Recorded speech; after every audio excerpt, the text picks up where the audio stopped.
वनवास होता तो आता भाऊंच्या माध्यमातून एक नाही आमची पंचमी पहिल्यासारखी पूर्वरित चालू झाली. आणि तो युवकांच्यासाठी मिळून मिसळून काम करणारा माणूस आहे की असं सामान्य माणसांच्या बरोबर राहणारा माणूस आहे. साहेब बाबाच नगराध्यक्ष व्हायला पाहिजे असं आम्हाला नाही, सगळ्या शिराळकरांना वाटतंय. कारण की बाबांनी सत्तेत नसताना बाबांनी 5 वर्षी भरपूर काम केले. बाबा लय पळाले आणि त्यांना एक फळ मिळायला पाहिजे त्यांच्या कामाचं, ही सगळ्या शिराळकरांची इच्छा आहे.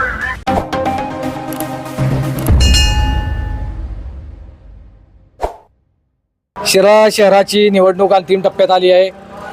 आजचा एकच दिवस बाकी आहे, उद्या मतदानाचा दिवस आहे. आपल्यासोबत इथं काही तरुण कार्यकर्ते आहेत, तरुण युवक आहेत. त्या युवकांना विचार नेमकं काय परिस्थिती आहे शिराळा शहराची. दादा काय नाव आपलं? माझं नाव जाकीर दिवान.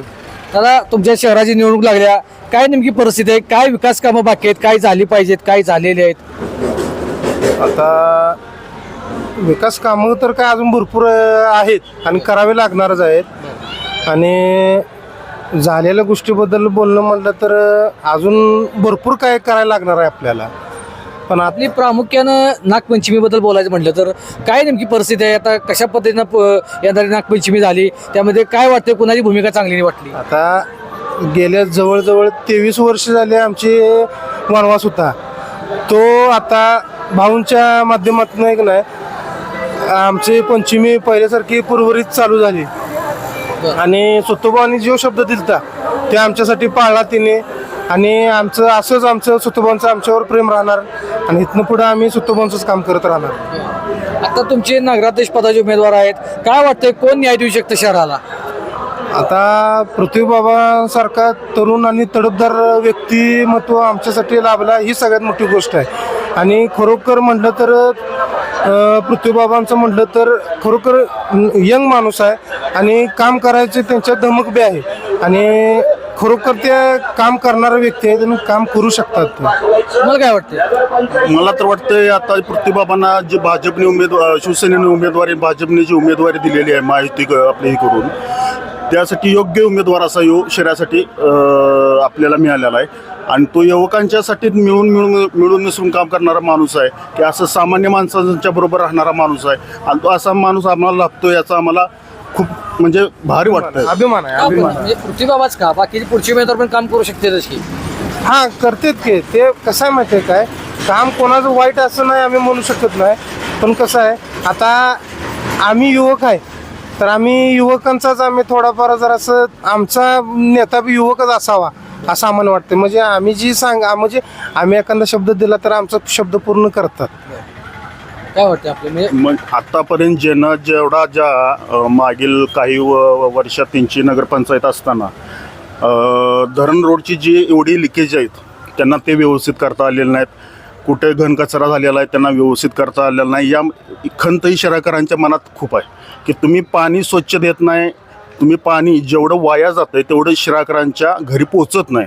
आणि ते पाणी पोचवायचं काम आणि चांगलं घनकचऱ्याचं नियोजन करण्याचं काम हे सत्यजित देशमुख भाऊंनी आणि पृथ्वीबाबांनी पुढाकार घेऊन हे काम करतील अशा युवकांना वाटतं. त्यामुळे पृथ्वीबाबा हे पुढचे येणारे नगराध्यक्ष हे 100% राहतील असं काय वाटतं. अजून कामं काय बाकी झाली पाहिजेत, महत्वाची प्रामुख्याने जी कामं आहेत? आता आमच्या शहरात जर म्हणला सांग ना प्रामुख्यानं ग्राउंड म्हणा, खेळाचं ग्राउंड म्हणा किंवा गार्डन म्हणा, कुस्ती नाही, तालीम नाही आहे. जी पहिल्यांची तालीम चालायची शिराळा भागासाठी म्हणजे एक डोंगरी भाग आहे, हे तर एक तालीम नाही आहे. उद्योगधंदे नाही आले MIDCमध्ये चांगल्या प्रकारचे, ते आणायचं नियोजन आहे. वरचं सरकार जर असेल तर ते सरकार इथं आणू शकतं, ते काम करू शकतं. आता हे बाकीच्यांनी जर विकास कामं जर केली असती एवढ्या वर्षात शिराळाचा विकास का झाला नाही? शिराळमध्ये एवढी मोठी बाजारपेठ व्हायला पाहिजे होती, शिराळची मोठी बाजारपेठ अजून झालेली नाही. यासाठी आम्ही पृथ्वीबाबा आणि सत्यजित देशमुखच्या मागं पूर्णपणे ठाम उभा आहे आणि त्यांनाच आम्ही मतदान करणार आहोत. तुला काय वाटतं, तू एक तरुण आहेस? साहेब बाबाच नगराध्यक्ष व्हायला पाहिजे असं आम्हाला नाही, सगळ्या शिराळकरांना वाटतंय. कारण की बाबांनी सत्तेत नसताना बाबांनी 5 वर्षी भरपूर काम केले. बाबा लय पळाले आणि त्यांना एक फळ मिळायला पाहिजे त्यांच्या कामाचं, ही सगळ्या शिराळकरांची इच्छा आहे. पण असं काय काम झालं पाहिजे जेणेकरून शहराकर समाधान होतील? अशी काय कामं शहरामध्ये बाकी आहेत? कसं आहे, मेन म्हणजे आता सोमवार पेठेत आपल्या बाजार भरतोय, तो बाजारपेठ तिथनं हलाय पाहिजे. कारण की तिथं महिलांना ती सोय नाही तिथं. त्या बाजारात मेन पेठेतच बाजारपेठ आहे ती. बरं. बरोबर आहे. सोमवारचा बाजार असा साईडला भरायला पाहिजे. आणि इतर म्हणजे आता हे मगाशी बोलला, बाथरूमची सोय नाही, कुठे संडास पाण्याची सोय नाही केलेली त्यांनी आजपर्यंत. बाजार भरतोय पण बाथरूमला जाण्यासाठी महिलांना अडचण नाही येतं. एवढी मोठी बाजारपेठ आपल्या 32 म्हणजे एवढ्या खेड्यातून लोक इथं बाजारासाठी येतात, त्यांना संडास बाथरूमची कुठेच सोय केली गेलेली नाही. मग ह्यांचं काय काम चालू आहे आणि कशा पद्धतीनं काम चालू आहे हे त्यांनी स्वतः बघावं. एवढ्या वर्षात तुम्ही संडास बाथरूमसाठी फक्त 1-4 संडास खोलले, ते पण बंद आहेत. मग तुम्ही माणसाने जायचं कुठं? एखादा बाहेरचा माणूस आला तर ते संडास बाथरूमला जायचं कुठं? ह्याची तुम्ही सोय केली आहे का? नाही केलेली. काय वाटतं दादा तुम्हाला, काय परिस्थिती आहे आता? आताची परिस्थिती चांगली आहे. माहितीचं काम चांगलं झालेलं आहे इथं. आणि सत्तूभाऊंनी जी कुठल्या गोष्टी जी सांगली आहेत त्यांनी त्या पूर्णपणे पालन करण्याची धमक त्यांच्यात आहे. त्यामुळं आम्ही माहितीचं सरकार इथं आणून ठेवलेलं आहे आणि नगरपंचायत म्हणजे हा जी आहे ते आम्ही पूर्णपणे त्यांच्या ताकदीनं आम्ही उभा करणार आहे.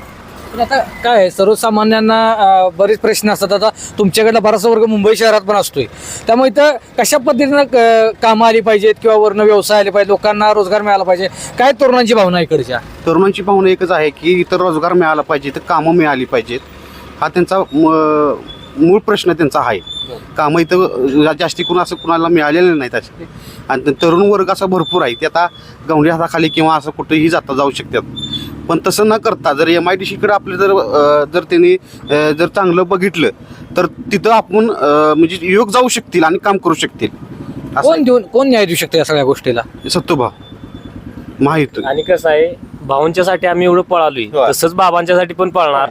सत्तूभाऊ आमचं दैवतच आहे, शिराळकरांचं दैवतच झाले. जशी नागपंचमी चालू केली तसं, त्यामुळे जसं भाऊंच्यासाठी पळालोय तसं बाबांना नगराध्यक्ष करूनच दाखवणार आहे. शिराळ्यातले सगळे युवक आम्ही ठरवले. आम्ही काय म्हणजे आता जर बाबांसाठी आपला एवढा अट्टहास आहे, पण कामाची प्रक्रिया बघितली तर समोरच्या व्यक्तीला पण अनुभव आहे की चांगला, कारण त्यांना पण त्यांनी प्रशासनात काम केलंय.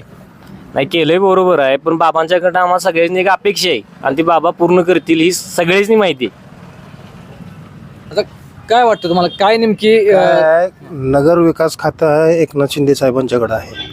आणि कसं असतंय, पुढल्या व्यक्तीकडं म्हणजे ते आता त्यांची सरकार नाही किंवा त्यांची सत्ता नाही आहे. आता ज्याच्यापाशी सत्ता असेल, जर आपला व्यक्ती जर तिथं पातूर जर पोचण्याची जर त्याची जर धमक असली तरच आपल्याला ह्या नगर विकासमध्ये म्हणजे नगरपालिकेला जो काय निधी लागतो ते त्यांच्या मार्फतनं आपल्याला फास्ट मिळेल.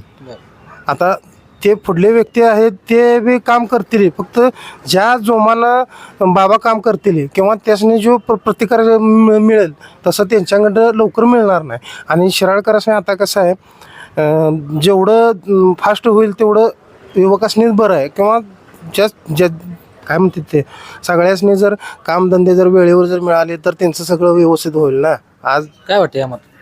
आता जे ह्यांनी जे सांगितलं की आत्ता जर नगराध्यक्ष पदासाठी ह्यांनाच का, तर नगर विकास मंत्री पद त्यांच्याकडे आहे, मुख्यमंत्री त्यांचा आहे.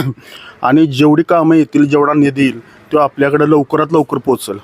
आणि भाजपची शिवसेनेची युती आहे, त्यामुळं आमच्या इथं लवकरात निधी जर आला तर आमच्या गावचा, आमच्या शिराळ भागातल्याचा विकास होईल. जर शिराळ मोठं झालं तर बाहेरची खेडेगावीसुद्धा मोठी होतील, इथं उद्योगधंदे पण येतील. त्यामुळं आम्ही तर आमचं मत आहे की एकतर पृथ्वीबाबांनाच आम्ही निवडून देऊन पृथ्वीबाबांनाच आम्ही इथला नगराध्यक्ष करू, एवढं आम्हाला वाटतं. अगदी शेवटचा प्रश्न, कोण नगराध्यक्ष? पृथ्वीबाबा नगराध्यक्ष पृथ्वीबाबा. बाबाच. पृथ्वीबाबा. तर ही शहराचे काही तरुण युवक आहेत, तर यांच्यामध्ये व्यवसाय आला पाहिजे, इथल्या लोकांना हाताला काम मिळालं पाहिजे, इथल्या सर्वसामान्य नागरिकांना चांगल्या सुखसोयी मिळायला पाहिजे. यासाठी जे कोण निवडून येतील त्यांनी चांगल्या पद्धतीने काम करावं, सर्वसामान्य लोकांना त्यांच्या हक्काचे सुखसोयी मिळाले पाहिजेत, एवढं त्यांचं मत आहे.